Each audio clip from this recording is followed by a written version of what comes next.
Bonjour et bienvenue dans ce 92e épisode, 92e épisode de DevApps, podcast consacré à l'actualité, au développement et à l'architecture des technologies.net. Nous enregistrons cet épisode aujourd'hui le 23 mai 2023. Je suis Denis Voituron, accompagné de Christophe Peunier et de plein d'autres amis sur Teams. Pour ceux qui veulent être prévenus d'ailleurs lors des prochains enregistrements des épisodes, venez vous inscrire, c'est tout simple, sur devaps.ms. Vous recevez un email une fois par mois, maximum 2 fois par mois, pour simplement préciser la date et l'heure précise de l'enregistrement. Et aujourd'hui, je vais d'ailleurs leur passer rapidement la main, nous avons deux invités, Stéphane et Horacio de la société OVH Cloud, qui vont venir nous présenter un petit peu l'historique, les services, mais je vais peut-être passer d'abord la parole à Horacio qui va se présenter très rapidement. Bonjour, très content d'être là. Donc aujourd'hui, nous sommes deux et pour contrarier un petit peu nos hôtes, ça ne va pas être moi qui va se présenter d'abord. Je laisse cet honneur-là à mon collègue Stéphane. Vas-y Stéphane, tu es qui? Merci. Et donc du coup on y va. Merci déjà de nous avoir invités, on est super content de venir. Donc on va peut-être pas parler de .NET durant tout le podcast, on verra. Spoiler alert. Donc moi je suis Stéphane Philippard, donc je suis DevRel chez OVH Cloud, DevRel, Developer Advocate, Tech Evangelist. Choisissez le terme qui vous convient. En tout cas, voilà, je suis un peu tout ça, Tech Writer aussi. Je fais partie de l'équipe d'Horacio qui se présentera et j'aime bien moi tout ce qui est lié au dev. J'ai un gros passif de dev et maintenant du coup je suis un dev dans le cloud, donc c'est plutôt cool et on peut me suivre sur ces différents handles. J'ai un petit blog aussi, donc n'hésitez pas à me faire un coucou. Et je fais une petite parenthèse qu'on est dans un podcast / meetup. J'ai co-créé un meetup TEDx à Tours, ma ville d'origine, donc n'hésitez pas à aller sur tedx.fr aussi et proposer des sujets. On vous accueillera avec plaisir.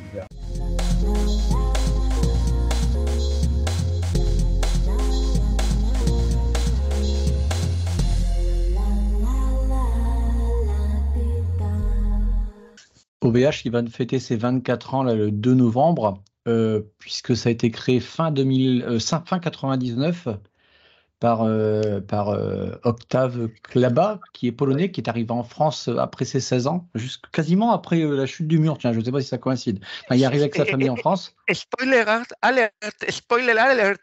Non, là, tu as la timeline complète. Ouais, non, mais on verra. Et en fait, maintenant, actuellement, mais oui, c'est pas de l'alerte, c'est un peu un petit résumé en 4 lignes, quoi. OVH, c'est quoi? C'est plus de 2700 salariés, chiffre d'affaires de plus de 630 millions d'euros. Alors, il est rentré en bourse il n'y a pas si longtemps que ça, en 2021. Je n'ai pas acheté d'action, je regrette un peu, parce que c'est pas très loin que chez moi, puisque les premiers data centers étaient chez Free, mais en fait, c'est arrivé chez OVH, c'est à Roubaix, il n'y a pas si longtemps que ça, Roubaix 1, RBX1, je crois qu'il appelle, ou un truc comme ça. D'ailleurs, je crois que derrière moi, l'image, c'est Roubaix, mais je ne suis pas sûr, puisque j'étais là prendre ce matin en voiture, et puis je ne sais plus si j'étais entre Croix et Roubaix. Non, là, c'est le siège à Roubaix, ouais. Et alors OVH, on dit que ça veut dire, ça veut dire quoi OVH? Il y a plein de légendes urbaines sur ce que ça veut dire. Certains disent que ça veut dire on vous héberge, d'autres disent que c'est quelques lettres qui correspondaient aux alias que Octave avait dans des différentes plateformes en ligne. Et je pense qu'il vaut mieux laisser à chacun faire sa propre interprétation. Il n'y a pas une interprétation officielle écrite dans le marbre de ce que ça veut dire. J'ai lu un article dans Capital où en fait, alors est-ce que c'est Dixit lui? Normalement, c'est un article, un interview qu'il y avait avec Octave Klaba qu'il y avait avec Capital, et il disait que c'était de son pseudonyme qui était Oles Van Herman, puisque c'est un fou de rock, d'hard rock au départ, et donc c'était l'un de ses alias. Et il a trouvé que c'était plus marrant de dire on vous héberge, mais il dit non, on vous héberge, ça a été trouvé après, il dit. Donc, c'est quoi qu'il en soit, ce n'est pas on vous héberge. Un rétroacronyme. Ça ressemble à Octave, ça. On va peut-être laisser la parole à nos deux invités, parce que là, c'est Christophe qui fait la présentation. Bon, c'est quelques trucs comme ça, ça ouais, t'as bien raison. Ah ouais, c'est un podcast, c'est une conversation, c'est pas une présentation, sinon c'est pas drôle. Donc, je me présente brièvement, c'est Horacio González. Le petit accent que vous arriverez peut-être à percevoir si vous vous concentrez fortement vient de fait que je suis espagnol et malgré avoir passé plus de la moitié de ma vie dans la pointe de Finistère, l'accent restait. Donc, je suis le responsable de la team DevRel Developer Relations chez OVH Cloud et je suis aussi assez impliqué dans l'écosystème tech dans la Bretagne. Et vu que Stéphane a fait un 6, j'ai fait un autre, on organise une super conférence à l'ami Johan, le camping des speakers dans le golfe de Morbihan. Il doit nous rester 5 ou 6 places. Donc, si vous ne savez pas quoi faire à l'ami Johan et vous voulez profiter des talks dans un cadre exceptionnel, allez voir le camping des speakers. Et bien entendu, j'ai parlé d'une équipe de frêles. On est 5 aujourd'hui. Il y a Stéphane et moi, et il y a Aurélie Vache, que peut-être vous connaissez. Elle a fait énormément de talks autour de Kubernetes, écrit des bouquins, et un super talk autour du syndrome de l'imposteur qui a pas mal tourné, Olivier Vautier et Thierry Chantier. Donc, on a une petite équipe qui s'occupe des relations avec les développeurs, avec les techos en général chez OVH Cloud. Et bon, on m'a dit, préparez quelque chose sur l'histoire de OVH. J'ai dit, tiens, qu'est-ce que je peux trouver? Et j'ai trouvé cette photo, cette énorme photo d'Octave Clavat, quand c'était un des premiers data centers OVH Cloud. La photo doit avoir 20 ans déjà, non, Stéphane, plus ou moins, je pense, quoi. Mais en tout cas, il ne ressemble plus à ça. Je n'ai pas su la dater, mais il doit avoir presque 20 ans. C'était une des premières entretiens télé de, tiens, un data center où on loue des serveurs et des web hosting Ojan. France 3 à l'époque, ouais. Et comme on disait tout à l'heure, c'était la fin de 1999, le siècle dernier. Et les choses sont allées assez vite depuis. Comme tu disais justement, on a fait les premières. Au début, était hébergé ou co-hébergé chez Free. Et très rapidement, on a commencé à construire nos propres data centers. Et une particularité qu'on a depuis très tôt, c'est le fait qu'on fabrique nous-mêmes nos serveurs. Et ça, je parlerai tout à l'heure parce que c'est une des choses que quand j'étais arrivé chez OVH, m'a vraiment fait waouh. Mais on n'achète pas des serveurs, on achète des composants et on a construit nous-mêmes tout, des serveurs, des racks, des data centers. Je vous raconterai tout ça. Et ça va aussi avec le water cooling que vous voyez que ça a démarré cette année, en fait, les 20 ans de water cooling chez OVH. À l'époque où tu allais parler à un client, il lui disait que tu mettais de l'eau pour refroidir tes serveurs et ça faisait peur, je peux vous dire. C'est le père d'Octave Clabat qui avait mis ça en marche, a priori, d'après ce qu'on peut dire. Il s'occupe de toute la partie, de toutes ces parties-là, on va dire, ingénierie industrielle depuis. Il est le responsable de toutes ces parties-là et de la partie fabrication et tout. Et il y a des équipes qui ont travaillé, on a plein de brevets autour de water cooling et des corps de métiers super spécialisés en hydrodynamique et en biodynamique pour empêcher la formation des algues et d'autres trucs. C'est un monde dans lequel le peu que j'ai réussi à gratter, c'est waouh, je suis très loin de mon périmètre, mais c'est fascinant, quoi. Tout et en fait, oui. J'avais lu que les data centers, enfin là où il y a les baies, il expliquait que c'était pas très très beau par rapport aux concurrents, aux grands mastodontes, puisque comme tout était fait nous-mêmes, il dit on gagnait quand même 20% d'économie à les faire nous-mêmes déjà, c'était énorme et aussi autant en énergie avant la crise de toute façon, mais que c'était pas beau, mais que ça marchait très bien, quoi. C'est ça. Et je parlerai aussi, mais un des énormes avantages de les faire comme ça, c'est que ça nous permet d'épargner beaucoup et ça nous permet d'adapter les choses vraiment à notre besoin. Ça nous permet, par exemple, depuis avant que ça soit à la mode, de faire des upcycling et des recyclages complets de tous nos serveurs, de faire que tous nos serveurs ont plusieurs vies. Donc, c'est par toute cette idée-là de maîtriser notre cycle de construction, c'est assez structurant pour la boîte et ça ouvre pas mal de possibilités. Donc, bon, pour finir l'historique, ensuite, les choses ont accéléré très rapidement. Oui. Par rapport à ce que tu dis, Christophe, effectivement, c'est un truc. Ça fait pas longtemps que je suis chez OVH, ça fait un an, un peu plus d'un an. Et c'est vrai que la partie water cooling, ce qui est assez rigolo quand on te présente une baie, c'est que tu as l'impression qu'on t'a rajouté un truc un peu comme un alien, pour ceux qui ont la référence, qui s'est greffé dessus, qui a été soudé. Et tu te dis pourquoi ils ont rajouté un truc qui est tout moche, et en fait c'est juste parce que ça marche bien, quoi. Et c'est vrai que cette partie-là matérielle, comme dit Horacio, moi je suis vraiment en dehors de ma zone de connaissance, je suis un dev, mais c'est quelque chose moi qui me met encore des étoiles un peu dans les yeux quand je vois les équipes qui bossent là-dessus, parce que c'est vraiment bluffant. Et j'ai une hâte, c'est qu'avec le contexte sanitaire et tout ça, pour l'instant, j'ai pas pu, mais j'ai qu'une hâte, c'est d'aller vraiment visiter nos propres usines d'assemblage, parce que je pense que il doit y avoir un petit effet wow qui est sympa, quoi. On parle d'usine d'assemblage, le terme. Ah oui, c'est une usine. Il y a une usine d'assemblage à Croix. Ouais, si je dis pas de bêtises, Horacio, tu me corriges, mais je crois qu'il y a 800 ou 900 personnes dédiées à la partie, on va dire, matériel pur. Donc, ça représente quand même une grosse quantité de personnes chez Auvergne. Ouais. C'est un vrai métier, hein, c'est une expertise et un vrai métier que moi, j'ai découvert en tant que dev en arrivant. Et vraiment, c'est un truc qui me tarde, moi, de creuser parce que je pense que c'est peu commun, en fait, chez un hyperscaler, chez un cloud provider. Donc, et ça, c'est en France. Oui. C'est à Croix. C'est à quelques kilomètres de Siès, à Roubaix. Roubaix et Croix, tu vois, sont assez proches. Tu connais mieux que moi.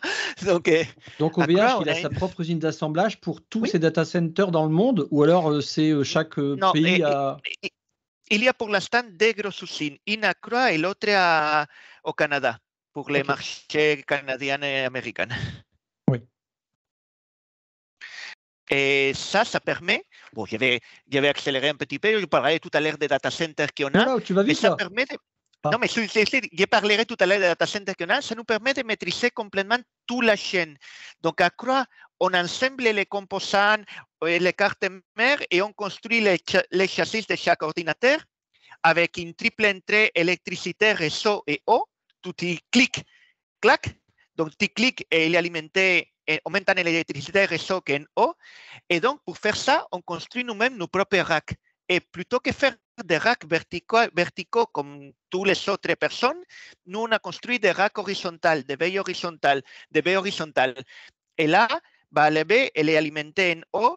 Et dans les brevets qu'il y a pour qu'il n'y ait pas une seule goutte qui tombe quand tu branches ou quand tu débranches un serveur. Et là, on branche nos serveurs, on les teste à l'usine même. Et une fois qu'ils sont testés, on les embarque vers les data centers. Et les data centers, tout est prévu pour ne pas avoir besoin d'air conditionné, ne pas avoir besoin de la climatisation. C'est pour ça que, si, effectivement, ils sont moins jolis, mais tout est fait pour faciliter la circulation d'air, couloir froid, couloir chaud, la convection, les baies qui sont placées de telle façon que ça permet de réduire énormément les coûts électriques de maintenir les serveurs à la bonne température. Donc, on arrive et on met les racks complets dans les serveurs. Donc, ce qui arrive dans les camions, c'est un rack avec 48 serveurs. Boum, on l'installe, on les branche électricité, réseau, eau, et c'est prêt pour faire un dernier test dans les data centers même avant de les ajouter au stock et les proposer à nos différents clients. Ça, ce sont tous les hébergements. On est les seuls à faire ça aujourd'hui. Ce sont tous les hébergements et les serveurs que vous avez, donc vous mettez à disposition des clients, mais il est possible aussi de venir avec ses propres serveurs et de venir installer ses propres serveurs. Justement, non, parce qu'il faut que ça soit des serveurs adaptés à notre industrialisation. C'est le parti pris.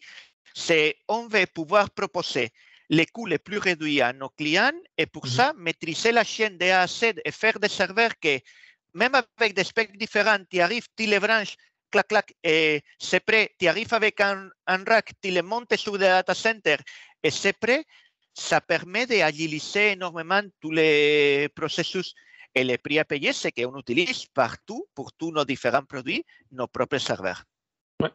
Il y a un truc, du coup, que j'aime bien toujours dans cette histoire de tout fabriquer. La première fois que je suis arrivé dans nos bureaux chez OVH, je regarde et je voyais nos bureaux physiques et je dis, oh là là, ils ont poussé le vice à faire des commandes de bureaux avec dans le pied métallique le logo OVH et je fais, c'est quand même un peu cher.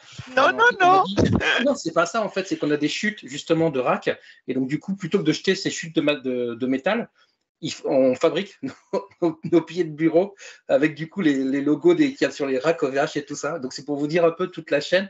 Moi j'ai trouvé ça vraiment. C'est rien, hein, mais je trouve ça vraiment rigolo comme façon. Non, mais c'est génial. Ouais. À Croix, il y a une grosse découpeuse laser pour découper tout l'atoll pour construire les serveurs, les châssis de serveurs et les racks. Ça sert aussi à construire les pieds de bureau, quoi. En fait, on a moins de moyens, mais on s'en sort bien.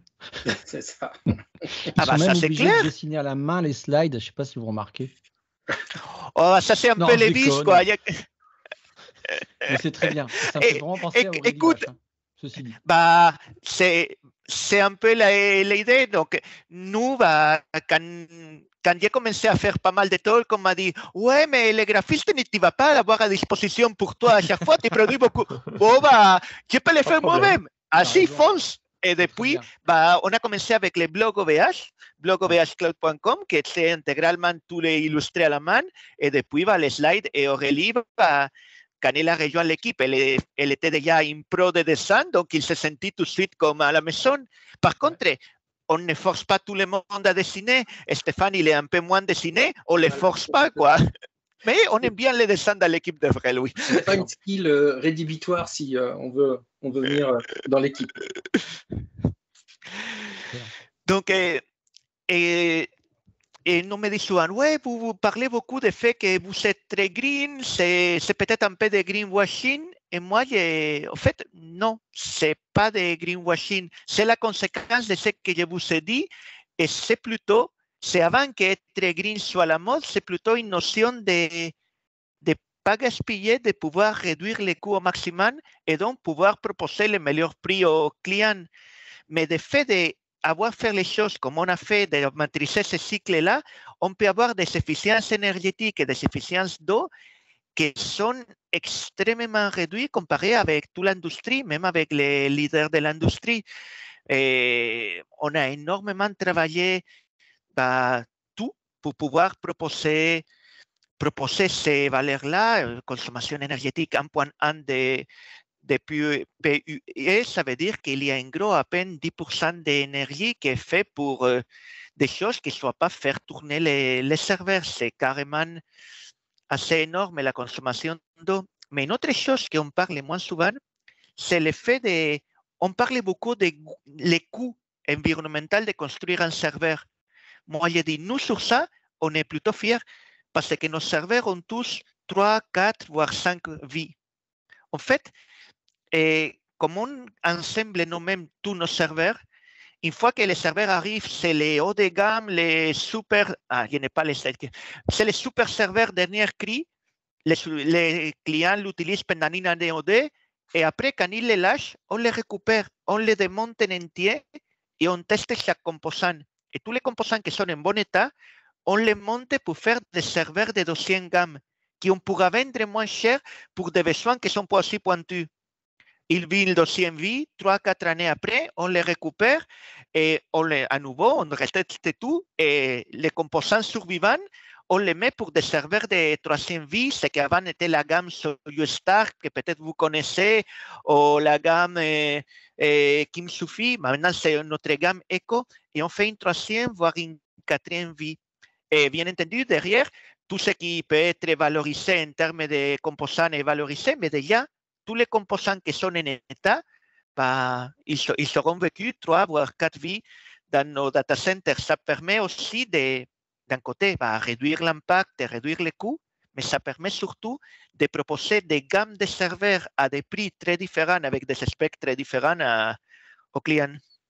Il y a aussi un truc, alors je suis vraiment pas spécialiste de green lighting parce que j'essaie de toujours faire un peu attention pour, comme dit Horacio, éviter le greenwashing. On s'est donné comme objectif, alors il y a différents niveaux de maturité. Je sais qu'il y a 3 niveaux de maturité qui sont plus compliqués en fait à suivre du 1 vers le 3. Et le 3 notamment, il inclut aussi toute la partie périphérique en fait à ce que vous faites, par exemple le transport de vos composants depuis l'usine d'assemblage jusqu'à chez vous, etc., etc. Et je sais qu'on s'est donné comme objectif d'arriver aussi sur ce terrain-là à être hyper performant. C'est le terrain le plus compliqué, c'est le terrain le plus difficile à mesurer parce que quand vous commencez à toucher sur les cercles externes, il faudra que votre fournisseur, vous sachiez aussi lui quelle est son empreinte, etc. Mais l'idée, c'est aussi un peu ça, c'est que si on fait super bien chez nous, mais qu'au final, ce qu'on utilise autour est hyper négatif, c'est facile de mettre une super belle note et de se dire c'est pas grave, un peu comme les déchets, quoi. Les déchets, tant que je les envoie ailleurs, c'est pas grave, ils sont pas chez moi, quoi. Donc l'idée, c'est aussi ça. Je sais que nos équipes qui travaillent là-dessus chez nous, ils travaillent vraiment de manière assez approfondie pour arriver à vraiment avoir une vraie vision de ce que représente notre empreinte en termes de Green IT et de ne pas avoir juste un métrique pour un peu juste faire plaisir à l'ego, quoi. Parce qu'en fait, je pense qu'il arrivera un moment donné où les fournisseurs de cloud devront donner aux devs, aux entreprises clientes, voilà ce que ça coûte en empreinte. Je veux dire, il y aura bien un moment donné où on va devoir avoir besoin de cette information. On ne l'a pas actuellement, de toute façon. Ça a commencé avec certaines entreprises. Moi, mon ancienne entreprise, qui était une grosse mutuelle, sur la partie cloud, sachant qu'ils s'étaient aussi lancés dans la partie Green IT à titre personnel, demander l'empreinte énergétique dans le dossier. Ce n'était pas un élément de choix, on va dire, le plus fort. On n'en est pas encore là. Mais en tout cas, ça faisait partie des critères pour choisir une solution. Donc, ça a commencé, ce que tu dis, Christophe, je pense. Et oui, je pense qu'on va y être de plus en plus.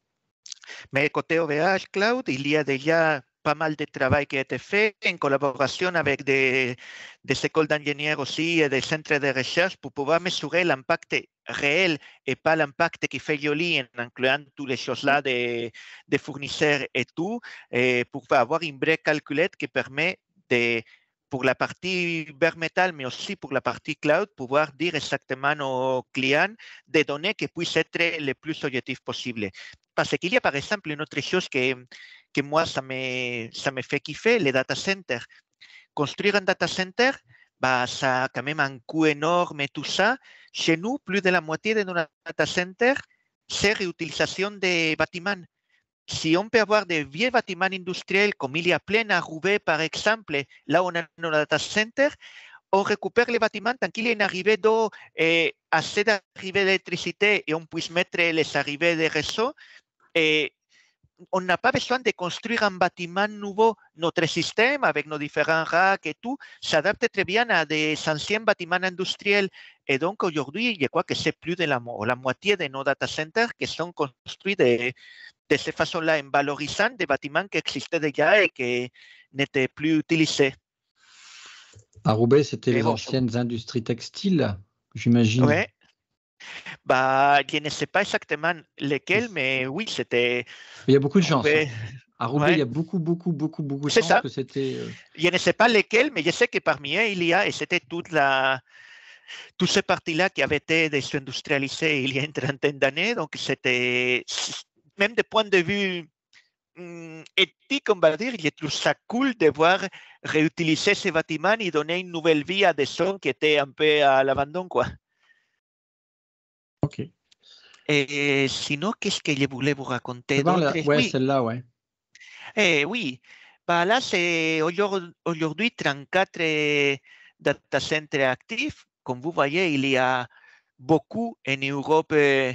Ça va de Varsovie à Londres.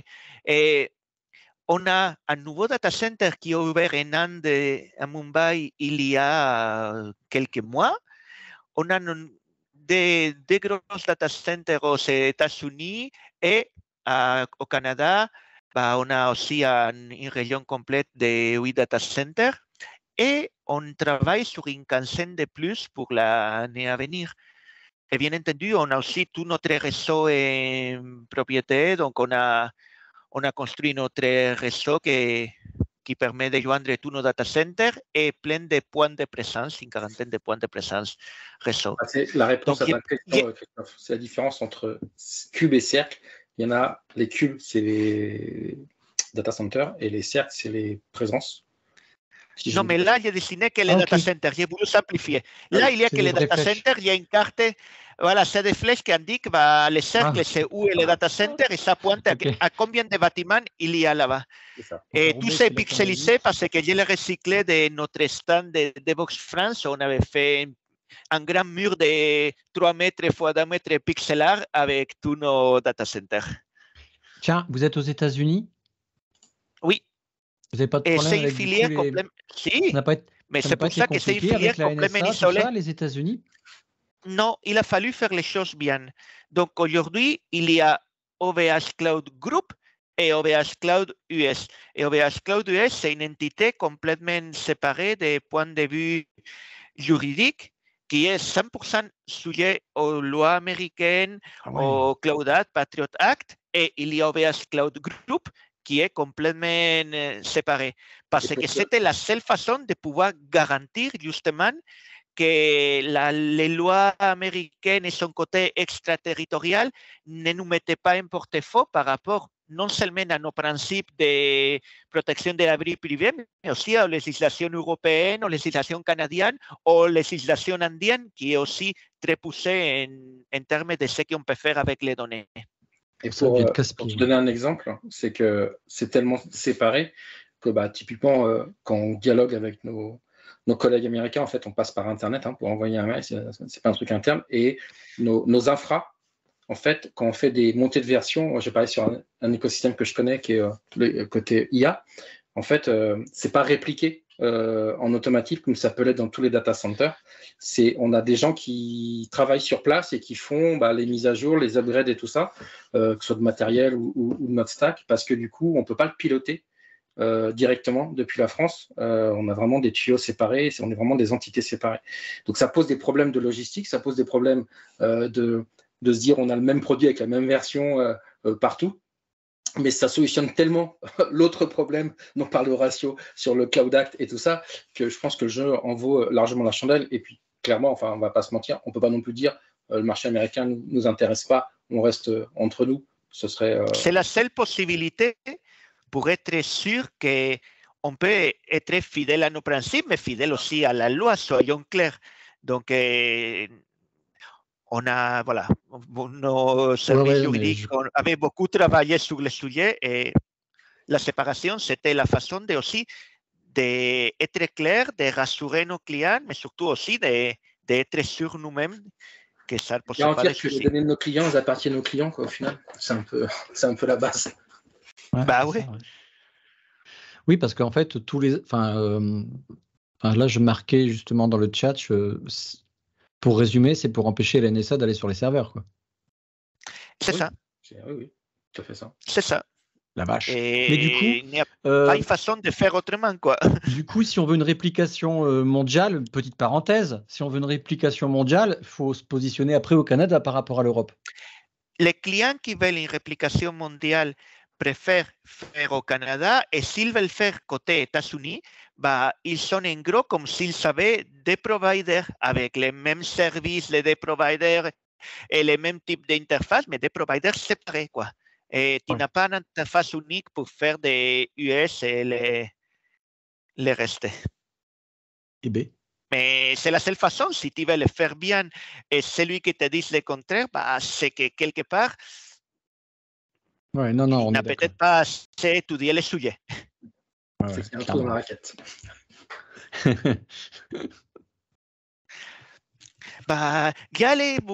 J'avais prévu vous parler un peu de notre vision des clouds publics, des principes, mais bon, c'est assez générique, ça s'applique à tous les clouds, l'idée de on-demand, l'idée de les réseaux comme une commodity, c'est-à-dire que tout doit être disponible tout le temps, les pools de ressources, l'électricité, mais je pense que surtout, ce qui m'intéressait aussi vous parler, c'est pour notre public cloud aussi, on a pris un parti assez fort, c'est le construire d'en bas vers le haut et le construire sur une fondation solide. Comme tu as dit, aujourd'hui, on est 2700 personnes dans le groupe. Quand tu vois les grandes clouds, c'est plutôt entre 50 fois plus, entre 50 et 100 fois plus. Donc, forcément, on a dû construire les choses de la façon la plus efficiente possible pour pouvoir jouer dans le même terrain que ces mastodons. Et on a commencé depuis une bonne dizaine d'années à construire un public cloud de bas en haut. Au début, ce qu'il nous fallait, c'était une façon de piloter nos serveurs. Historiquement, nous, on faisait surtout des serveurs bare metal et des web hosting. Donc, on a dit, si on veut faire un cloud, il faut qu'on arrive à pouvoir automatiser la gestion de ces serveurs bare metal, à pouvoir les piloter. Et c'est là qu'on est parti sur OpenStack. Et OpenStack, c'est un projet open source qui nous permet basiquement de construire des API autour de l'infrastructure physique pour pouvoir la piloter et monter des infrastructures virtuelles. En gros, les primitifs de cloud, les compute, les storage et les réseaux. Et donc, une fois qu'on avait ça, on pouvait proposer un infrastructure as a service, un IaaS à nos clients. Et c'est depuis 5 ans qu'on a commencé à ajouter sur ces IaaS à niveau PaaS, à niveau plateforme as a service, avec des services à plus haute valeur ajoutée. Et là, l'approche qu'on a fait, ça a bien payé parce que, par exemple, notre Kubernetes ou notre IA ou nos bases de données as a service s'appuient directement sur toutes ces couches OpenStack. En Kubernetes, qui a besoin d'ajouter un nouveau nœud, on va appeler l'API OpenStack et il va le créer. A besoin de storage, on va appeler à l'API OpenStack, il va nous donner un bloc storage. On a besoin d'un réseau privé, pareil. Et donc, on a construit petit à petit et on continue à construire. Et ces parties-là, pour nous, ça commence à vraiment à avoir un vrai écosystème et on peut dire qu'on a maintenant un public cloud qui peut-être n'a pas des centaines de produits, mais on commence à avoir une belle quantité. Et bon, Stéphane, tu peux montrer un petit peu qu'est-ce qu'on a aujourd'hui dans ce côté public cloud? Juste avant, par rapport à ce que tu dis, ce que je trouve assez important, alors on ne va pas se mentir, hein, moi je viens du dev, OpenStack, ça permet de faire de tout gérer en dev. Faut quand même connaître un petit peu, hein, faut rentrer dedans. Moi, j'avoue que je vais plutôt du côté de Terraform à mon petit niveau, ça me permet d'être encore un peu plus abstrait. Mais ce que j'aime bien aussi, c'est que moi, quand j'ai découvert les produits, ça fait 1 an en fait où j'ai la chance d'avoir changé de métier. J'étais architecte avant, plutôt côté logiciel et dev. Et du coup, maintenant, en fait, mon métier, c'est de jouer avec tout ce qu'offre comme produit OVH. Donc, c'est cool. Et ce qui est, je trouve vraiment sympa, c'est que la plupart des produits que vous montre là, Horacio, puis on va faire juste montrer un petit peu si vous voulez dans le détail, c'est que la plupart sont vanilla. Et quand tu es dev, en fait, moi j'aime bien le côté, si je pop un cube, j'ai pas à apprendre comment le cube il a été provisionné, comment il est configuré chez tel cloud provider. J'ai mon cube config, et puis j'y vais. Pareil pour les bases de données. Et en fait, ce qui est important, ce que je trouve aussi important, c'est qu'on n'a vraiment pas du tout envie aussi de se retrouver concurrent potentiel d'un de nos clients sur un service qu'on offre. Nous, notre boulot, en fait, c'est d'offrir, comme disait Horacio, d'abord de l'infra, parce qu'on sait faire, c'est l'identité d'OVH depuis le début. Maintenant, on est dans le cloud, mais dans le cloud, l'idée, c'est d'offrir les produits qu'on connaît tous en tant que dev, y compris alors dev avec un très large, hein, aussi tous les gens qui sont côté automatisation, qui sont ops, qui vont tremper dans du DevOps. L'idée, c'est de dire, je vous offre ça. Par contre, je vais prendre l'exemple, je sais pas, de l'IA, qui est le domaine que je connais le mieux pour l'instant. L'idée, c'est pas que demain, on soit un concurrent de boîte dont le métier, c'est de faire, je sais pas, de la reconnaissance de tumeurs pour le médical. Non, c'est pas notre métier. Par contre, on va offrir les produits nécessaires. Il faut qu'ils soient très simples à créer pour une boîte qui veut justement faire de l'IA sans avoir la partie infra et middleware, on va l'appeler comme ça, à dispo. Donc, je trouve ça super intéressant comme façon de voir, et surtout, c'est rassurant, je trouve, moi, en tout cas, en tant que dev, de me dire, le produit, j'ai pas besoin d'apprendre un produit d'un cloud provider, j'ai simplement besoin d'apprendre le produit dont j'ai besoin, dans mon cas, Kubernetes ou une base de données. Notre vocation est d'offrir des briques de Lego et que ce soit nos clients qui construisent les jouets avec ces briques-là et offrir un maximum de briques pour qu'à un moment donné, tiens, il me faut ça dans ma boîte de briques, il y a la pièce qu'il me faut. C'est ça. On ne va pas construire les trucs finis, on ne va pas faire un énième ChatGPT version 50. Non, on va donner des outils pour que nos clients puissent faire leur modèle de langage génératif super cool d'une prochaine génération. Du coup, je peux montrer un petit peu, si ça vous intéresse, un petit peu les différents produits. C'est que si vraiment ça vous intéresse, on s'était dit, alors je vais tenter une cascade en direct, c'est de partager mon écran. Je viens de couper le mien, donc tu devrais pouvoir. Ça devrait le faire. Là, l'idée, ça va être, vous me dites si vous voyez bien l'écran. Ouais. L'idée, c'est juste de vous montrer un peu les différents produits dont vous a parlé Horacio, qui sont basés sur qu'on offre avec derrière OpenStack pour l'épopée. On verra, on discutera après, ou vous demanderez à vos habitués si on se fait un épisode 2 où on peut rentrer dans le dur sur montrer alors on avait pensé une appli de démo sur l'écosystème un peu CubeDB Et je pense que ça peut aussi intéresser, parce que je ne sais pas si vous avez entendu parler d'IA récemment, mais il paraît que c'est un peu à la mode en ce moment. Et du coup, l'idée serait de vous montrer aussi, quand on se place du côté cloud provider, ce qu'on offre pour les développeurs, les machine learning engineers ou les data scientists comme produit dans le monde de l'IA. Je trouve ça assez intéressant, mais ça, on en discutera. Parce que là, on est dans le portail OVH au niveau public cloud. Donc là, c'est à gauche, j'imagine que c'est les services que j'ai à ma disposition. Voilà. Je me suis mis directement sur public cloud parce que les autres, déjà, je les connais moins bien et puis c'est pas ce qui nous intéresse aujourd'hui, mais on a un peu l'historique à côté. Ici, effectivement, tu as tous les services. Donc, tu as ce qu'a parlé Horacio. Le compute, c'est en gros des VM à dispo. Alors, il se trouve que j'en ai beaucoup parce que dès qu'on va créer du Kubernetes, ça va nous créer des VM. Donc, moi, j'ai mes notes pool. On le voit ici. Je fais du Knative, notamment sur mon cube.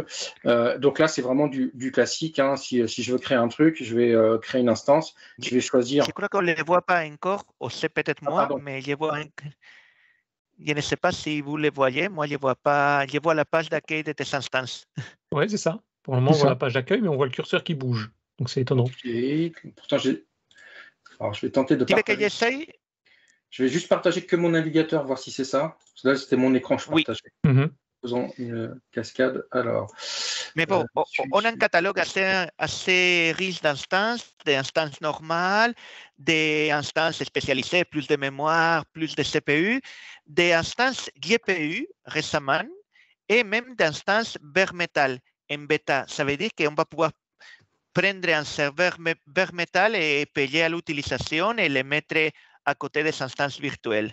Donc là, attends. Là, on est en quoi là ? Ah, d'accord, ok. Donc, là, c'est le catalogue d'instances qu'on a. Et donc, on a des instances de plein de types différents, de plein de tailles différentes, de plein de prix différents aussi. C'est ça. Donc, ce sont des VM, ça. Ce sont des VM. C'est ça. Ouais, et après, sauf les derniers à droite, que ce n'est pas des VM. Ça, c'est des vraies instances bare metal en mode public cloud et pay as you go. C'est ça, ok. Alors, quand tu cliques, il y a quelqu'un qui va courir pour raquer le bar. Non, même pas. Je rigole. Par contre, c'est une bêta. Pour le moment, vous voyez que l'objectif, c'est récupérer les feedbacks de nos clients et à terme, avoir la plupart de notre catalogue bare metal qu'on puisse consommer façon traditionnelle ou qu'on puisse consommer façon cloud. C'est ça vraiment l'objectif. Donc là, c'est les 3 premiers modèles, mais à terme, vous pourrez trouver des hauts de gamme, des bas de gamme et intermédiaires. Je suis un peu lent du cerveau. Vous pouvez me répéter la différence avec le métal ? Là, ce n'est pas des machines virtuelles. Là, ce n'est pas des machines virtuelles. C'est un mode public cloud. Donc, tu vas commander 5 minutes après ou 10 minutes après, tu vas voir l'instance. Sauf que cette instance, ce n'est pas une VM, c'est une machine physique. C'est-à-dire que là, j'aurais vraiment la BM L1, il y a un rack à moi. Un serveur. Non, tu n'as pas un rack, tu as un serveur physique qui est à toi pendant les 3 heures, 4 heures que tu l'utilises. C'est du dur. C'est métal, c'est pour ça qu'on l'appelle métal. Voilà, mais il fallait que ça rentre. Mais ça ne m'étonne pas parce que la plupart des gens, quand j'explique ça, ils me disent mais non, c'est pas ça de cloud. Pourquoi pas? Toi, tu veux utiliser un bare metal pendant une journée par mois pour faire tes traitements batch et avoir les vraies performances de métal? Fais. Et tu payes la journée par mois que tu l'utilises et tu le lâches après. Non, mais justement, c'est intéressant ça. Attends. J'ai vraiment mon ordinateur à moi, métal. J'ai pris un 32 Go. Mais pour une raison quelconque, j'ai plus assez. Je voudrais un 64. Je peux pousser le curseur à 64, même si c'est du hard? Aujourd'hui, on a que ces 3 modèles qui sont là avec les specs que tu vois là. Mais tu as un 128 Go de RAM, un 64 et un 32. Et tu peux prendre une instance 64 ou une deuxième et lâcher la 32. Tu utilises la 32 pendant des jours, tu la lâches, tu prends une 64. Ah, d'accord, on peut. Okay. Oui. Ça veut dire que tu n'es plus lié à un mois complet ou non. C'est le temps que tu l'utilises, c'est payable à l'heure. D'accord. Oui, mais tout ce qui a été installé sur une des machines doit être reconfiguré, réinstallé sur l'autre, où il y a un processus automatique de transfert. Non. Comme dans des instances cloud. C'est le même principe que des instances virtuelles. C'est une instance, mais elle n'est pas virtuelle, c'est une machine physique. Mais parce qu'en virtuel, c'est plus facile. Je veux dire, le curseur, comme c'est de la virtualisation, on augmente la mémoire. C'est jamais que virtuel, que logiciel derrière. C'est ça que je veux dire. C'est faisable aussi. Nous, nos instances virtuelles, Et on a des modèles fixes et tu changes d'un modèle à l'autre. On ne propose pas d'upgrade via un curseur pour les instances. Nous, on propose un catalogue d'instances. Tu choisis le modèle que tu veux. Bah, c'est comme les instances GPU que tu vois là. Si tu as des traitements GPU à faire, bah là, tu vas te trouver avec une jolie Tesla V100 ou un paquet de plusieurs Tesla V100 et le temps que tu l'utilises et tu les lâches après. Et là, du coup, vas-y, clique sur un. Je présume que tu as un crédit qui te permet de cliquer. D'accord. Alors là, tu as quoi comme région? Ce qui est quand même, alors pour les. Ouais, selon le type d'instance, il y a de différentes régions. Ouais. Les GPU sont disponibles aujourd'hui qu'en Gravelines et au Canada et Béornois. Et selon le type de région, bah, tu vas voir, selon le type d'instance, tu vas voir en plus de data centers ou moins de data centers. Les instances normales, tu verras qu'il y a en Pologne, en Allemagne, au Royaume-Uni. Les GPU, pour l'instant, on les a dans les data centers de Gravelines et Béornois. Stéphane, tu as pris quoi là? 879 €, Ouais, mais justement, c'est des GPU. C'est des GPU. Ce que je voulais te montrer. Tranquille, toi. C'est toi qui as demandé de cliquer, Christophe. Hein. Ah oui, vas-y, cliquer, mais je veux dire, ça me paraissait. Non, je n'ai pas regardé sur quoi il a cliqué, mais c'est je prends une 4 Go de cœur. Oui, voilà, prends un truc parler plus dans un petit peu de budget, quoi. De tarification. Chez OVH, on essaye, en tout cas, encore une fois, je ne suis pas un expert cloud sur les autres cloud providers, mais moi, je trouve que c'est plutôt sain. C'est qu'on essaye d'être assez clair sur la facture. Ça marche, les instances, par exemple, c'est soit au mois, soit à l'heure. Là, au mois, j'ai 11 € par mois, et sinon, je suis à 0,0198 centimes par heure. Et c'est vous qui choisissez à la fin du processus, dans le step 6, vous choisissez si vous voulez payer à l'heure ou au mois. Et du coup, à la fin, il n'y a pas de surprise, en fait. Moi, c'est ce que j'aime aussi et ce que je dis souvent aux personnes qui veulent tester ou qui ne savent pas trop comment ça marche, c'est que tu peux, pour estimer ton coût mensuel, tu n'embauches pas 20 personnes qui font du DevFinOps pour savoir combien coûte la facture. Toute ressemblance avec d'autres… Mais je veux dire, là, selon ma consommation, je ne serais peut-être pas à 11 € par mois. Peut-être que je vais… Non, ça va varier forcément. Non, ça va varier. Si la machine est démarrée tous les mois, c'est les 11 € par mois si tu as une tarification mensuelle.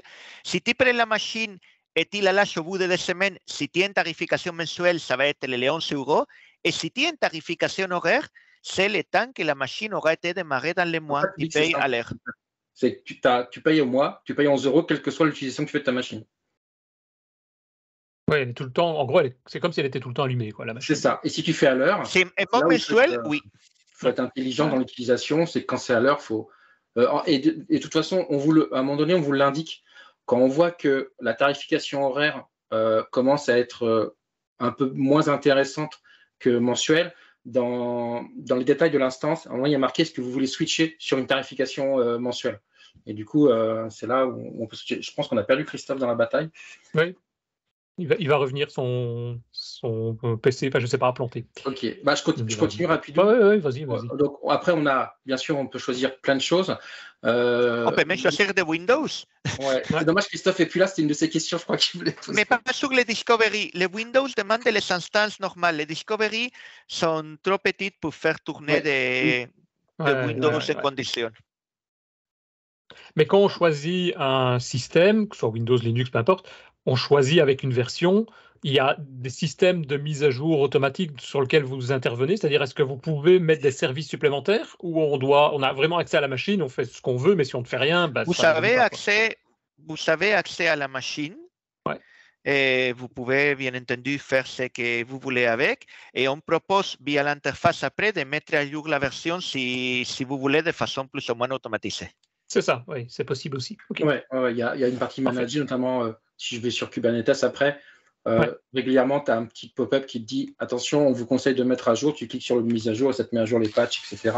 L'idée, c'est quand même de simplifier la vie. Je vais pas rester trop longtemps sur la partie instance parce que le temps tourne, mais l'idée, je pense que vous avez à peu près compris. Je prends du Alma. Je peux mettre une key, après je suis obligé d'en mettre une, c'est peut-être un peu mieux si je veux accéder. Là, du coup, je vais choisir combien d'instances je veux créer, si je veux les créer un peu en batterie. Je peux donner des noms, je peux avoir des scripts de post-install. Enfin, tout ça, je pense qu'on verra dans le détail si on fait vraiment une démo poussée. Et après, ce que je voulais, c'était aller… Bon, ça, c'est l'accès public ou privé. Un de nos collègues n'est pas là, peut-être qu'il va le regarder après, donc je m'excuse Olivier. Oui, je sais, le public mode, c'est le diable. Mais bon, c'est plus pratique pour y accéder, mais dans la théorie, il faudrait être sur un network privé. Mais ça me permet de glisser 3 mots sur les réseaux privés. C'est aussi notre avantage de construire nous-mêmes nos serveurs. Comme on construit tout, tous les serveurs physiques qui ont rack ont une double carte réseau. Une dédiée au réseau public normal et une autre dédiée au système de réseau interne qu'on appelle VRAC, comme rack virtuel. Et l'idée, c'est qu'avec ça, nos bare metal, mais aussi les différents services private cloud et public cloud, tous nos services peuvent se brancher sur les réseaux publics, mais aussi sur les réseaux privés, sur les VRAC, dans lesquels tu peux créer des différents sous-réseaux virtuels. Et on l'appelle VRAC parce que c'est comme si tes services étaient tous branchés dans les mêmes racks, même s'ils sont dans des data centers différents. Et tout ça, quel que soit bien les entendu, pays. complètement, oui, et complètement gratuit en plus. Parce que ça, si aujourd'hui il y avait un produit OVH Cloud que je pouvais dire non, il n'y a pas d'équivalent semblable dans ce cas de 3 grands, non, c'est vraiment le VRAC. C'est un produit sur lequel on a beaucoup travaillé et qui s'est rendu possible justement du fait qu'on maîtrise complètement notre cycle industriel de la fabrication de serveurs. Et donc, on recommande à tous nos clients, s'il n'y a pas une bonne raison, on est en 2023, sauf avoir une bonne raison, mets tous tes services en privé. Et il a peut-être une bonne raison quelque part, mais la plupart du temps, la seule chose que tu veux, c'est exposer un service, pas une machine, pas un cluster Kubernetes. Ce que tu veux exposer, c'est les services pour que ton appli fournit. Donc, mets tous tes composants en un réseau privé et ouvre une gateway seulement au point d'entrée que tu veux ouvrir. Aujourd'hui, en 2023, mettre tous tes services en un réseau public, c'est exposer à plein de risques que, honnêtement, sauf exception, je ne vois pas du tout l'intérêt, quoi. Sauf exception, c'est faire une démo comme aujourd'hui. Donc là, je suis d'accord avec Stéphane. La seule raison pour mettre le public mode, c'est quand il va faire une démo comme aujourd'hui.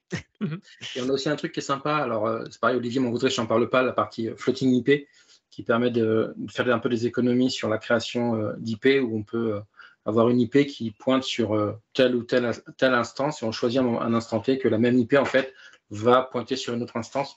Et donc ça, c'est plutôt sympa. Ça évite aussi de créer plein d'IP dans tous les sens qu'on n'en a pas forcément besoin. Surtout vu le prix de l'IP. Par après, les accès pour accéder aux machines qui vont être créées ici, c'est quoi? C'est du SSH pour des machines Linux, c'est du Remote Desktop pour de Windows? C'est ça. Tu mets ta clé SSH là et voilà. Et donc, oui, là, dans l'étape précédente, tu peux mettre ta clé SSH. Ça va. Tout ce qu'on voit ici, c'est développé, c'est des interfaces que vous développez vous, les services qui sont là, tu en parlais, c'est des services qui sont développés aussi en interne en partie aussi par les devs. Ouais. En fait, l'interface est basée sur une API aussi chez nous. Donc en fait, tout ce que je fais là, tu peux le faire en API. Tout ce que je fais là, tu peux en faire une très grosse partie avec le provider Terraform qu'on enrichit très régulièrement. Et un petit clin d'œil à Aurélie qui nous gère ça dans l'équipe de manière super optimale. Et l'objectif, c'est vraiment de pouvoir faire tout ce que je fais là. Tu peux le faire soit via Call API, soit via provider Terraform. Et pour certains outils, l'IA par exemple, on a aussi une CLI qui permet de faire des interactions via CLI. Donc l'idée, c'est que tu sais ce que c'est que le manager, là, c'est parce que c'est visuel, mais clairement, une fois que tu l'as fait une fois, tu veux le faire autrement. L'automatiser, quoi. Et justement, il y a une question de Laurent dans le chat qui demande si les développeurs d'OVH participent au projet open source que vous utilisez pendant le temps de travail, par exemple. Donc, ce que vous améliorez aussi, les projets. Oui, on participe dans les projets. On a plusieurs personnes qui sont maintainers de différentes parties de OpenStack, par exemple. Quand on a fait Kubernetes, on a créé un registre privé managé, un registre d'images basé sur Arbor, qui est un projet open source. Et du coup, on a développé un opérateur Kubernetes pour Arbor, qui s'est développé mis en open source par OVH, et les maintainers, c'est de chez nous. Donc, nous, on n'a pas prédateur de l'open source, on croit à fond dans les modèles open source parce que déjà, ça permet de ne pas enfermer nos clients. Si ce qu'on fait est basé sur de l'open source, les clients, si demain n'est pas content chez nous, il peut partir ailleurs et ça fait partie de notre engagement au client, mais aussi ça nous permet d'aller beaucoup plus vite.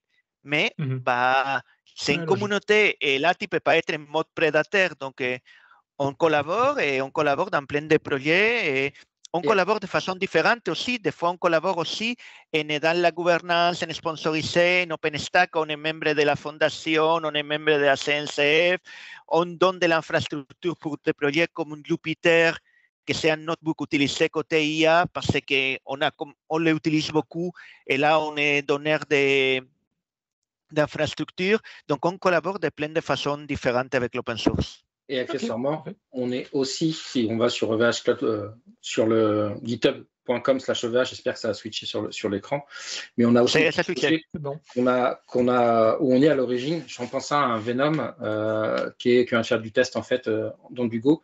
En fait, à l'origine, c'est OVH et du coup maintenant il y a plein de il y a 64 contributeurs. Dont des gens d'OVH, et pour répondre à la question de Laurent, c'est Laurent, oui. Oui, bien sûr, quand il s'agit de travailler sur ces projets-là, que ce soit les nôtres ou, comme disait Horacio, d'autres projets qu'on utilise, c'est sur le temps de travail, on ne demande pas aux gens de faire ça le soir chez eux et de faire autre chose la journée. Non, l'idée, c'est d'enrichir tout ça, bien sûr. Je sais plus à quelle heure on s'arrête, Denis. Là. Parce que nous, on parlait beaucoup. On vous laisse continuer, mais pas encore pendant 10 minutes, si tu vois. Okay. Donc, les instances et les storage et network, c'est bas niveau, on va aller un peu plus haut. Allez, fonce.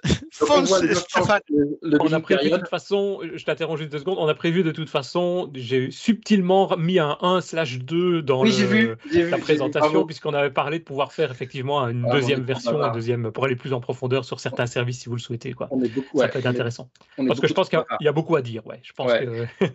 Je vais juste faire un focus sur ce qui me semble être les 3 plus intéressants pour le monde du dev, en tout cas. Comme disait Horacio, la partie network, storage, tout ça, on verra.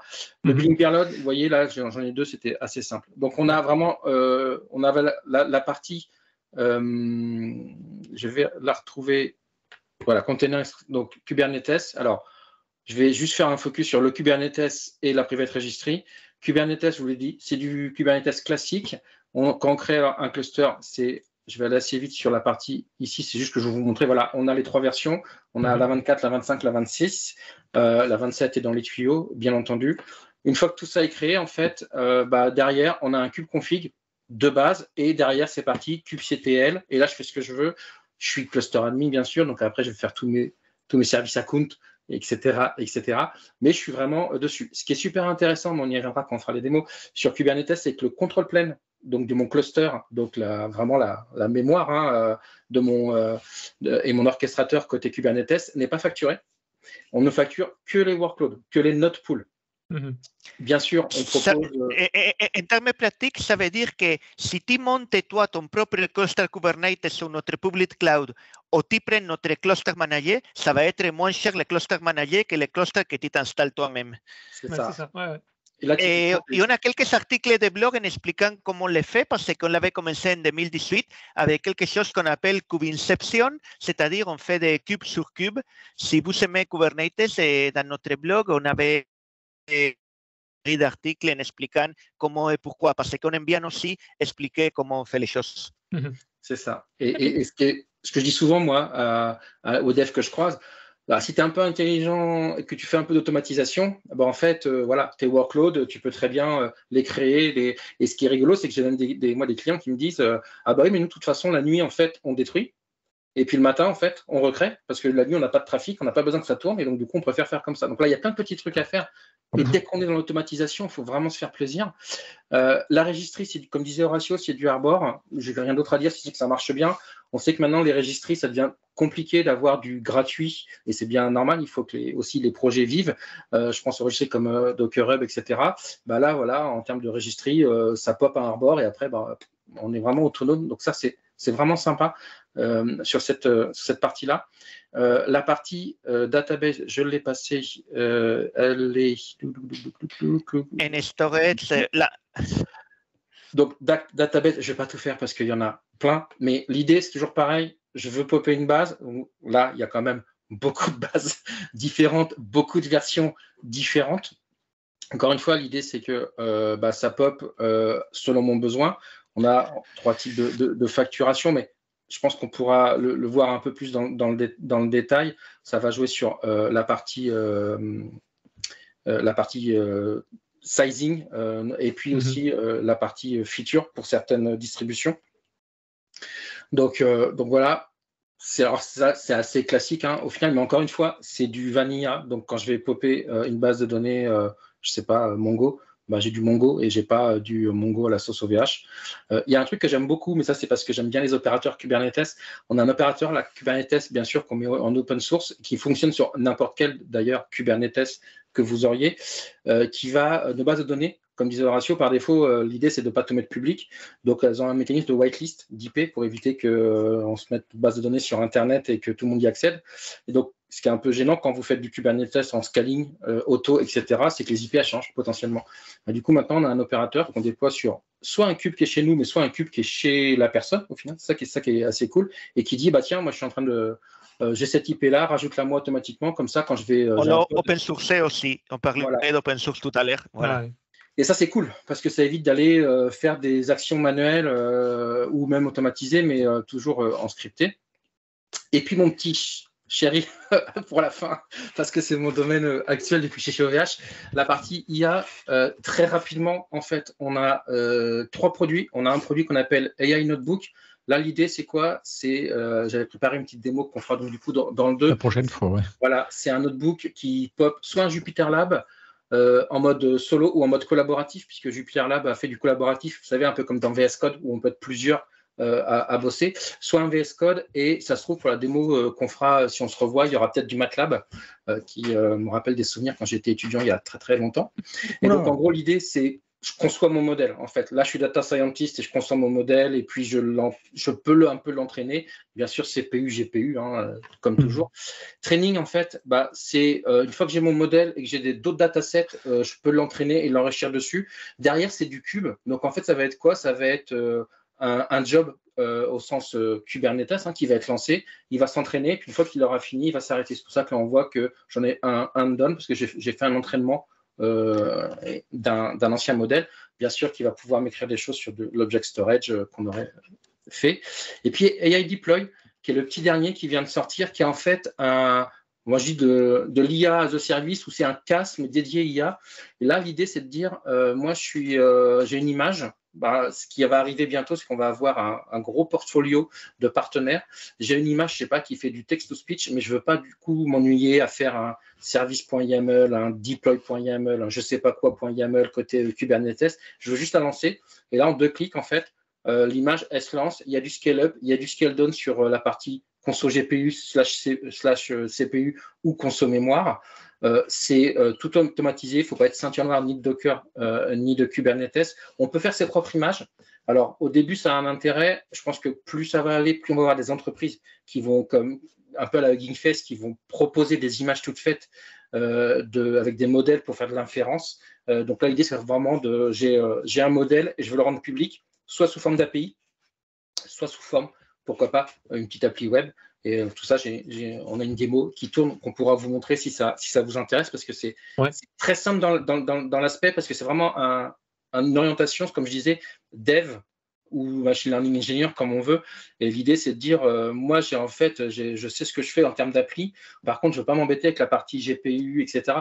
Puis on va pas se mentir, en ce moment, pour avoir une carte avec des GPU dessus, ça prend un peu de temps. Donc, ça peut être sympa aussi. Et là, la petite subtilité, c'est que la facturation est à la minute et non pas à l'heure. Ce qui est mieux avec des GPU, parce que ça coûte un peu plus cher. Donc, c'est pas plus mal que ce soit facturé à la minute quand on fait ce genre d'exercice. J'ai essayé d'être rapide. Non, mais c'est très bien. Mais justement, juste moi, un dernier point, en ce qui me concerne.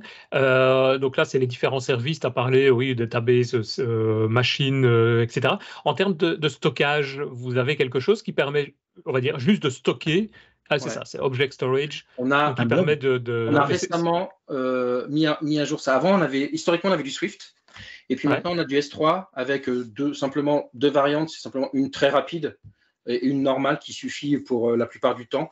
C'est pareil, c'est hyper simple. Si je fais ça, je fais Next, je fais ma région et ça va me créer mon object storage, je peux y accéder. Alors, j'ai pas de config user, donc, mais je peux y accéder via S3, via les API S3 classiques. Il n'y a aucun souci. On peut y accéder aussi avec la CLI côté IA, parce que du coup, côté IA, comme tu le sais certainement, la data, c'est l'or du truc, quoi. Donc, côté IA, on a vraiment un lien très fort avec la partie storage, notamment en termes de facturation. On va ne pas facturer tant qu'on reste chez nous et qu'en gros, on ne bosse pas sur des données. Parce que du coup, ça peut assez vite monter. Tu parlais de storage, et quand je dis la facturation, moi, un truc que j'aime bien aussi, c'est que la donnée, si je déploie je ne sais pas, une base de données, un conteneur storage, et puis j'ai une appli qui dialogue avec tout ça à l'intérieur, en fait, on va voir si j'ai bien compris et que Ratio me reprendra ou pas, mais en fait, je ne suis pas facturé. C'est-à-dire que ma donnée, je ne la paye pas 23 fois parce que je la fais transiter 23 fois en interne sur mon infra. Interne, Et là encore, l'idée, c'est de savoir à quoi on a affaire à la fin en termes de facturation. Si à la fin, je me rends compte que parce que j'ai fait une super pub, j'ai eu plein d'IO entre mon back et ma base de données dans mon projet public cloud, et que je me retrouve avec une facturation qui a explosé parce que j'ai eu ces IO-là, moi, je trouve ça toujours bizarre. En fait, même en termes de dev, c'est pas quelque chose qu'on prévoit tant qu'on reste chez nous. On peut le prévoir quand on sort. Ça peut paraître logique. Je sors de mon data center ou alors je sors de mon propre CTI de ma boîte. Je dis oui, il va falloir que je paye des tuyaux que j'utilise qui ne sont pas à moi. Mais une fois que je suis à l'intérieur, normalement, donc là aussi, c'est aussi ça qui est agréable, c'est que une fois qu'on a fait ça, on a notre facturation au gigaoctet, etc., ou à l'octet plutôt, et puis derrière, on sait à peu près où on va. Donc il y a tout ça, et avec le storage, il y a toute la partie archive, sauvegarde. Alors là, je ne suis vraiment pas dans mon domaine, mais en gros, on peut avoir soit des sauvegardes un peu à chaud, et on va jusqu'aux sauvegardes sur bande, pour vraiment avoir de la sauvegarde froide. C'est ça. Ok, je pense qu'il y aura certainement moyen de pouvoir encore en discuter pendant 1 heure d'ici quelques semaines. Je sais pas, on a vraiment besoin d'une démo en vrai là maintenant. Quand vous voulez, on s'était dit plutôt. Ça sera avec plaisir. On peut laisser passer l'été, on peut se voir après, on en parlera, mais vraiment avec plaisir. Parce qu'on a d'autres podcasts qui sont prévus aussi, et puis comme ça, début d'année prochaine, enfin septembre, octobre, début de saison, voilà. On se fera un podcast avec toutes ces démos qui sont déjà prêtes, je vois, donc c'est parfait.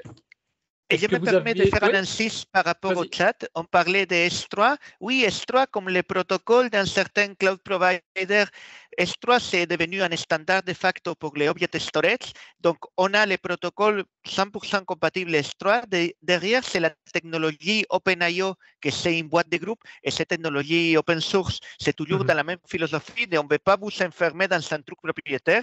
Donc, S3 est le standard de facto pour l'object storage. On a l'API, on est API compatible avec S3, mais avec derrière une techno qui correspond plus à notre façon de faire. Et juste, si je peux, n'hésitez pas, soit Ratio ou moi, vous avez vu les handles, à nous faire des feedbacks. On a aussi un Discord côté OVH, où derrière, ce sont nos techs qui sont là, qui interviennent, et aussi nos product owners. Vous le trouvez je ne l'ai pas sous la main, mais il est sur la page d'accueil du site. N'hésitez pas, si vous êtes curieux et curieux, à aller poser des questions, à faire vos feedbacks. En fait, ce qui fait vivre le truc, moi, c'est les feedbacks des gens. Et quand ça marche, c'est cool. Quand ça ne marche pas, c'est bien de le savoir aussi, et puis de voir comment vous êtes arrivé à un truc qui ne marche pas. Et ça, c'est de l'or pour après nos devs qui essayent de répondre au mieux. Donc, n'hésitez pas vraiment à aller sur le Discord. Bien met le Discord dans le chat. On le remettra dans les pages de l'émission aussi pour ceux qui regardent l'épisode, qui regardent ou qui écoutent l'épisode en décalé. Ok, Christophe, as-tu quelque chose à vouloir rajouter? Oui, bien sûr, à chaque fois, mais tu veux vraiment que je parle ou pas? Ça dépend ce que tu vas dire. Moi, oui. Non, mais il n'y a toujours pas d'open tour pour visiter OVH, ça se visite toujours pas? Ah ben non, malheureusement. Même Stéphane n'a pas encore visité. C'est ce que j'ai cru. Même Lucine de Croix. Non, mais au cas où, c'était une question. Ok, sur cette question, on aura peut-être une réponse la prochaine fois. On verra d'ici quelques semaines. Peut-être qu'on fera le live en direct. Voilà. Je suis d'accord, on peut aller dans les locaux, il y a bien des bureaux, quoi. Bon sang. Donc, juste pour finir, si vous appréciez le podcast, je le dis à chaque fois, venez nous soutenir. Nous sommes sur tipeee.com/devaps. C'est déjà ce qu'on fait R73, Marc Plessil, Frédéric Amblard, Adrien Clairbois, qui est dans le chat aussi et qui est avec nous, et Mickaël Fiorito. Merci à vous. Et n'oubliez pas de venir commenter nos vidéos. On fait suivre tous les commentaires. On rajoute tout ça dans les notes de l'émission si jamais c'est nécessaire par après aussi. Un grand merci à vous deux. On se retrouve d'ici quelques semaines pour la partie 2. Et merci à tout le monde d'être présent et de nous écouter. À bientôt. Salut, ciao. Au revoir. Merci encore.